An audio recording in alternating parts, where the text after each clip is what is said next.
This is the second set of selections from House on Mango Street. These are selections you need to answer reading check number 2. The first job. It wasn't as if I didn't want to work. I did. I had even gone to the Social Security office the month before to get my Social Security number. I needed money. The Catholic high school cost a lot, and Papa said nobody went to public school unless you wanted to turn out bad. I thought I'd find an easy job, the kind other kids had, working in the dime store or maybe a hot dog stand. And though I hadn't started looking yet, I thought I might the week after next. But when I came home that afternoon, all wet because Tito had pushed me into the open water hydrant, only I had sort of let him, Mama called me in the kitchen before I could even go and change, and Aunt Lala was sitting there drinking her coffee with a spoon. Aunt Lala said she had found a job for me at the Peter Pan photo finishers on North Broadway where she worked, and how old was I, and to show up tomorrow saying I was 1 year older, and that was that. So the next morning I put on the navy blue dress that made me look older and borrowed money for lunch and bus fare because Aunt Lala said I wouldn't get paid till the next Friday. And I went in and saw the boss of the Peter Pan photo finishers on North Broadway where Aunt Lala worked, and lied about my age like she told me to, and sure enough I started the same day. In my job I had to wear white gloves. I was supposed to match negatives with their prints. Just look at the picture and look for the same one on the negative strip. Put it in the envelope and do the next one. That's all. I didn't know where these envelopes were coming from or where they were going. I just did what I was told.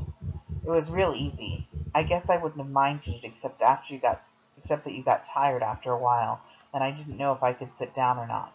Then I started sitting down only when the two ladies next to me did. After a while they started to laugh and came up to me and said I could sit when I wanted to, and I said I knew. When lunchtime came I was scared to eat alone in the company lunchroom with all those men and ladies looking, so I ate real fast standing in one of the washroom stalls and had lots of time left over, so I went back to work early. But then break time came, and not knowing where else to go, I went into the coat room because there was a bench there. I guess it was the time for the night shift or middle shift to arrive because a few people came in and punched the time clock, and an older Oriental man said hello, and we talked for a while about my just starting, and he said we could be friends, and next time to go in the lunchroom and sit with him, and I felt better. He had nice eyes, and I didn't feel so nervous anymore. Then he asked if I knew what day it was, and when I said I didn't, he said it was his birthday, and would I please give him a birthday kiss. I thought I would because he was so old, and just as I was about to put my lips on his cheek, he grabs my face with both hands and kisses me hard on the mouth, and doesn't let go. Born bad. Most likely I will go to hell, and most likely I deserve to be there. My mother says I was born on an evil day and prays for me. Lucy and Rachel pray too, for ourselves and for each other, because of what we did to Aunt Lupe. Her name was Guadalupe, and she was pretty like my mother, dark, good to look at, in her Joan Crawford dress and swimmer's legs, Aunt Lupe of the photographs. But I knew her sick from the disease that would not go, her legs bunched under the yellow sheets, the bones gone limp as worms, the yellow pillow, the yellow smell, the bottles and spoons, her head thrown back like a thirsty lady, my aunt, the swimmer. Hard to imagine her legs once strong, the bones hard in parting water, clean, sharp strokes, not bent and wrinkled like a baby, not drowning under the sticky yellow light, second floor rear apartment, the naked light bulb, the high ceilings, the light bulb always burning. I don't know who decides who deserves to go bad. There was no evil in her birth, no wicked curse. One day I believe she was swimming, and the next day she was sick. It might have been the day that gray photograph was taken. It might have been the day she was holding Cousin Tachi and baby Frank. It might have been the moment she pointed to the camera for the kids to look, and they wouldn't. Maybe the sky didn't look the day she fell down. Maybe God was busy. It could be true she didn't dive right one day and hurt her spine. Or maybe the story that she fell very hard from a high step stool like Tachi said is true. But I think diseases have no eyes. They pick with a dizzy finger anyone, just anyone. Like my aunt who happened to be walking down the street one day in her Joan Crawford dress and her funny felt hat with the black feather, Cousin Tachi in one hand, baby Frank in the other. Sometimes you get used to the sick, and sometimes the sickness, if it is there too long, gets to seem normal. This is how it was with her, and maybe this is why we chose her. It was a game, after all. It was a game we played every afternoon ever since the day one of us invented it. I can't remember who. I think it was me. You had to pick somebody. You had to think of someone everybody knew, someone you could imitate, and everyone else would have to guess who it was. It started out with famous people: Wonder Woman, the Beatles, Marilyn Monroe. But then somebody thought it'd be better if we changed the game a little, if we pretended we were Mr. Benny or his wife Blanca or Ruthie or anybody we knew. I don't know why we picked her. Maybe we were bored one day. Maybe we got tired. We liked my aunt. She listened to our stories. She always asked us to come back. Lucy, me, Rachel. I hated to go there alone. The 6 blocks to the dark apartment, second floor rear building where sunlight never came, and what did it matter?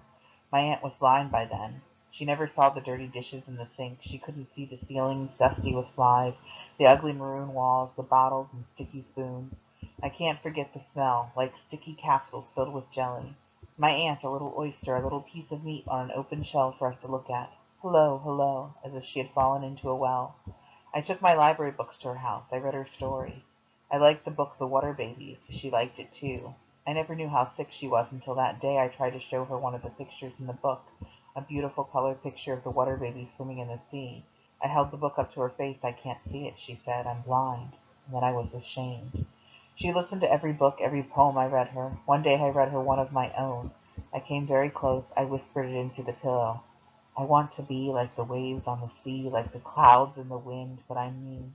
One day I'll jump out of my skin. I'll shake the sky like 100 violins. That's nice. That's very good, she said in her tired voice. You just remember to keep writing, Esperanza. You must keep writing. It will keep you free. And I said yes, but at that time I didn't know what she meant. The day we played the game, we didn't know she was going to die. We pretended with our heads thrown back, our arms limp and useless, dangling like the dead. We laughed the way she did. We talked the way she talked, the way blind people talk without moving their head. We imitated the way you had to lift her head a little so she could drink water. She sucked it up slow out of a green tin cup. The water was warm and tasted like metal. Lucy laughed, Rachel too. We took turns being her. We screamed in the weak voice of a parrot for Tachi to come and wash those dishes. It was easy. We didn't know. She'd been dying such a long time we forgot. Maybe she was ashamed. Maybe she was embarrassed it took so many years. The kids who wanted to be kids instead of washing dishes and ironing their papa's shirt, and the husband who wanted a wife again. And then she died, my aunt who listened to my poem, and then we began to dream the dream. Elenita, cards, palms, water. Elenita, witch woman, wipes the table with a rag because Ernie, who is feeding the baby, spilled Kool-Aid. She says, take that crazy baby out of here and drink your Kool-Aid in the living room. Can't you see I'm busy? Ernie takes the baby into the living room where Bugs Bunny is on TV. Good lucky you didn't come yesterday, she says. The planets were all mixed up yesterday. Her TV is color and big, and all her pretty furniture made out of red fur like the teddy bears they give away in carnivals. She has them covered with plastic. I think this is on account of the baby. Yes, it's a good thing, I say. But we stay in the kitchen because this is where she works. The top of the refrigerator busy with holy candles, some lit, some not, red and green and blue, a plaster saint in a dusty Palm Sunday cross, and a picture of the voodoo hand taped to the wall. Get the water, she says. I go to the sink and pick the only clean glass there, a beer mug that says the beer that made Milwaukee famous, and fill it up with hot water from the tap, then put the glass of water on the center of the table the way she taught me. Look in it. Do you see anything? But all I see are bubbles. You see anybody's face? Nope, just bubbles, I say. That's okay, and she makes the sign of the cross over the water 3 times and then begins to cut the cards. They're not like ordinary playing cards, these cards. They're strange, with blonde men on horses and crazy baseball bats with thorns, golden goblets, sad-looking women dressed in old-fashioned dresses, and roses that cry. There's a good Bugs Bunny cartoon on TV, I know. I saw it before and recognized the music and wish I could go sit on the plastic couch with Ernie and the baby. But now my fortune begins. My whole life on that kitchen table, past, present, future. Then she takes my hand and looks into my palm, closes it, closes her eyes too. Do you feel it? Feel the cold? Yes, I lie, but only a little. Good, she says. Los Espiritos are here, and begins. This card, the one with the dark man on the dark horse, this means jealousy, and this one's sorrow. Here a pillar of bees, and this mattress amid this a mattress of luxury. You will go to a wedding soon. And did you lose an anchor of arms? Yes, an anchor of arms. It's clear that's what that means. What about a house, I say, because that's what I came for. Ah, yes, a home in the heart. I see a home in the heart. Is that it? That's what I see, she says, then gets up because the kids are fighting. Elenita gets up to hit and then hug them. She really does love them, only sometimes they are rude. She comes back and can tell I'm disappointed. She's a witch woman and knows many things. If you got a headache, rub a cold egg across your face. Need to forget an old romance? Take a chicken's foot, tie it with a red string, spin it over your head 3 times, and burn it. Bad spirits keeping you awake? Sleep next to a holy candle for 7 days, then on the 8th day spit, and lots of other stuff. Only now she can tell I'm sad. Baby, I'll look again if you want me to. And she looks again into the cards, palm, water, and says, uh-huh. A home in the heart. I was right. Only I don't get it. A new house. A house made of heart. I'll light a candle for you. All this for $5 I give her. Thank you and goodbye, and be careful of the evil eye. Come back again on a Thursday when the stars are stronger, and may the Virgin bless you, and shuts the door. No speak English. Mamacita is the big mama of the man across the street, 3rd floor front. Rachel says her name ought to be Mama Sota, but I think that's mean. The man saved his money to bring her here. He saved and saved because she was alone with the baby boy in that country. He worked 2 jobs. He came home late and he left early, every day. Then one day Mamacita and the baby boy arrived in a yellow taxi. The taxi door opened like a waiter's arm. Out stepped a tiny pink shoe, a foot soft as a rabbit's ear, then the thick ankle, a flutter of hips, fuchsia roses, and green perfume. The man had to pull her, the taxi driver had to push, pull, poof. All at once she ballooned, huge, enormous, beautiful to look at, from the salmon-pink feather on the tip of her hat down to the little rosebuds of her toes. I couldn't take my eyes off her tiny shoes. Up the stairs she went with the baby boy in a blue blanket, the man carrying her suitcases, her lavender hat boxes, a dozen boxes of satin high heels. Then we didn't see her. Somebody said because she's too fat. Somebody because of the 3 flights of stairs. But I believe she doesn't come out because she is afraid to speak English. And maybe this is so, since she only knows 8 words. She knows to say, he not here, for when the landlord comes. No speak English if anybody else comes. And holy smokes. I don't know where she learned this, but I heard her say it one time and it surprised me. My father says when he came to this country he ate ham and eggs for 3 months. Breakfast, lunch, and dinner, ham and eggs. That was the only word he knew. He doesn't eat ham and eggs anymore. Whatever her reasons, whether she is fat or can't climb the stairs or is afraid of English, she won't come down. She sits all day by the window and plays the Spanish radio show and sings all the homesick songs about her country in a voice that sounds like a seagull. Home, home. Home is a house and a photograph, a pink house. Pink is hollyhocks with lots of startled light. The man paints the walls of the apartment pink, but it's not the same, you know.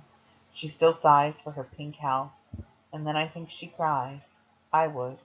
Sometimes the man gets disgusted. He starts screaming, and you can hear it all the way down the street. Ay, she says, she is sad. Oh, he says, not again. Quando, she asks. Ay, cara, we are home. This is home. Here I am, and here I stay. Speak English, Christ. I, Mamacita, who does not belong, every once in a while lets out a cry, hysterical, high, as if he had torn the only skinny thread that kept her alive, the only road out to that country. And then to break her heart forever, the baby boy, who has begun to talk, starts to sing the Pepsi commercial he heard on TV. No speak English, she says to the child who is singing in the language that sounds like tin. No speak English, and bubbles into tears. No, no, no, as if she can't believe her ears. Sally. Sally is a girl with eyes like Egypt and nylons the color of smoke. The boys at school think she's beautiful because her hair is shiny black like raven feathers, and when she laughs she flicks her hair back like a satin shawl over her shoulders and laughs. Her father says to be this beautiful is trouble. They are very strict in his religion. They are not supposed to dance. He remembers his sisters and is sad. Then she can't go out. Sally, I mean. Sally, who taught you to paint your eyes like Cleopatra? And if I roll the little brush with my tongue and chew it to a point and dip it in the muddy cake, the one in the little red box, will you teach me? I like your black coat and those shoes you wear. Where did you get them? My mother says to wear black so young is dangerous, but I want to buy shoes just like yours, like your black ones made out of suede, just like those. And one day when my mother is in a good mood, maybe after my next birthday, I'm going to ask to buy the nylons too. Cheryl, who is not your friend anymore, not since last Tuesday before Easter, not since the day you made her ear bleed, not since she called you that name and bit a hole in your arm and you looked as if you were going to cry and everyone was waiting and you didn't. You didn't, Sally. Not since then. You don't have a best friend to lean against the schoolyard fence with, to laugh behind your hands at what the boys say. There is no one to lend you her hairbrush. The stories the boys tell in the coat room, they're not true. You lean against the schoolyard fence alone with your eyes closed as if no one was watching, as if no one could see you standing there, Sally. What do you think about when you close your eyes like that? And why do you always have to go straight home after school? You become a different Sally. You pull your skirt straight. You rub the blue paint off your eyelids. You don't laugh, Sally. You look at your feet and walk fast to the house you can't come out from. Sally, do you sometimes wish you didn't have to go home? Do you wish your feet would one day keep walking and take you far away from Mango Street? Far away, and maybe your feet would stop in front of a house, a nice one with flowers and big windows and steps for you to climb up 2 by 2 upstairs to where a room is waiting for you. And if you opened the little window latch and gave it a shove, the windows would swing open, all the sky would come in. There'd be no noisy neighbors watching, no motorcycles and cars, no sheets and towels and laundry, only trees and more trees and plenty of blue sky. And you could laugh, Sally. You could go to sleep and wake up and never have to think who likes and doesn't like you. You could close your eyes and you wouldn't have to worry what people said because you never belonged here anyway, and nobody could make you sad, and nobody would think you're strange because you like to dream and dream. And no one could yell at you if they saw you out in the dark leaning against a car, leaning against somebody without someone thinking you are bad, without somebody saying it is wrong, without the whole world wanting for you to make a mistake when all you wanted, Sally, was to love and to love and to love and to love, and no one could call that crazy.